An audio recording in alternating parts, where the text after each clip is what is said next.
এখন হ্যাঁ 9:30 বাজে, 9:30টার মধ্যে কমপ্লিট। হ্যাঁ আসার সময় বাসগুলোতে এসছি আমরা।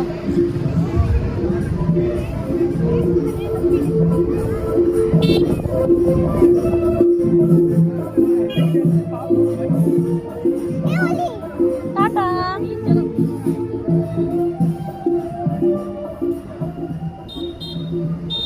দেখো তুমি ওদেরকে বললে আর ওরা কি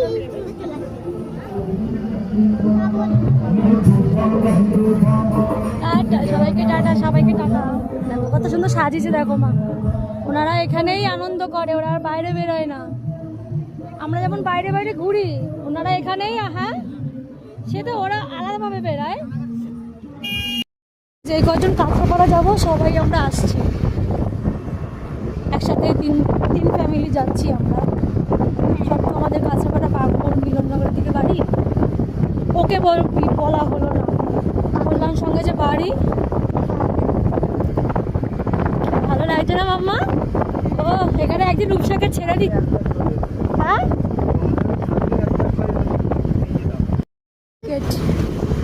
বেরিয়ে গেলাম, টাটা। আবার কবে আসবো জানি না। নাচের সোচতে মাম্মার জন্য আসা।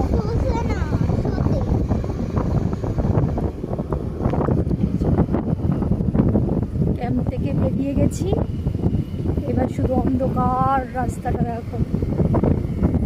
ওই যে লাইটিং দেখছো মাম্মা, ওই দিকে হচ্ছে পুজোর আলো ঝলমল করছে।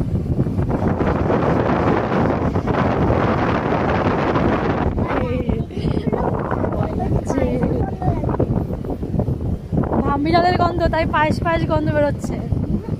হ্যাঁ দেখো, এতক্ষণ আমরা ভিতরে ছিলাম বুঝতে পারিনি অত লোকজনের মধ্যে, বাইরে এসছি দেখো। কোন বাজে 10টা, 9:30 ক্যাম্প থেকে বেরিয়েছি, এখনো বাড়ি যেতে পারিনি। গান্ধী মোড় এসছি কাঁচরাপাড়া। যাওয়ার সময় তো এদিক দিয়ে যাইনি, নো এন্ট্রি ছিল। এখন দেখছি আবার যেতে দিচ্ছে। দেখো কাঁচরাপাড়ার কি ভিড়, বাপরে বাপ। আমরা এখনো ঠাকুর দেখতে যেতে পারলাম না। কালকেও বেরিয়েছি এমনি, আজকেও বেরালাম মেয়ের প্রোগ্রামের জন্য। যাই হোক, কাছে একটা ভালো জায়গায় গেছিলাম।